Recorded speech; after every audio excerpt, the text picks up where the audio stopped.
Before this interview started, we were talking about how interesting it was, in light of this show, that you're Jewish and decided to come and do the show. Why? Well, you know what?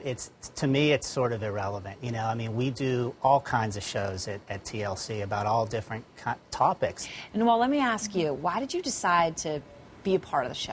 TLC approached us, and, you know, Nader and I are very fond viewers of the network, and we are just happy that Nader and I got the opportunity to be this and to open up our lives to the world. And you did open up your lives. Obviously, he's your husband. You had a baby, and I think in a scene that a lot of people can just understand, to relate to. You said when you were pregnant, you said, "I'm going to have this baby at 38 weeks. I'm going to do it this way and that way." And he goes, "Okay."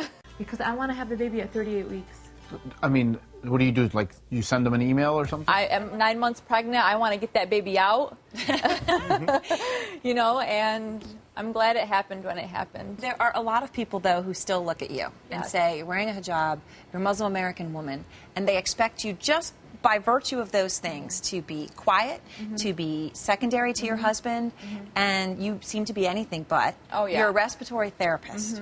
So you grew up in a family, first generation, right? Oh, yeah. Where it was invest in women's education? Oh, yeah. I mean, my mom, you know, my mom came over from the Middle East, and she came here, and she started, I mean, she went straight to school. She's a successful businesswoman. I mean, I was raised in a family of very strong, willful women. And Alon, is that one of the goals that you had, was showing a different view of women than the stereotypical view that some people still have, as incorrect as it may be? Our sort of objective coming in was, let's give people a vantage point, and then they can make up their own minds as to, you know, what they think about this group of people or these characters or their actions. But, you know, it's really about giving people the opportunity to actually experience something. Do you feel discriminated against?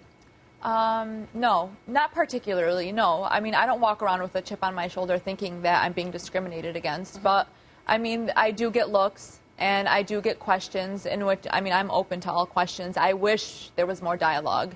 And that's why Nader and I signed on to this show. We want more dialogue, and we want people to ask us questions. And in public, when I'm approached, I want them to come up to me and talk to me. Right. Well, one of the best parts of the one that I saw, and I don't want to give it away, but there's a room where you all sit, and it's very sort of Arabesque, right? And you're all sitting there, and one of the women who does not wear hijab says to you, well, you know, you wear a hijab, and you come back and say, well, no, I get my hair highlighted, I do all this. I'm just like everybody else. You just don't, I mean, I work it a different way.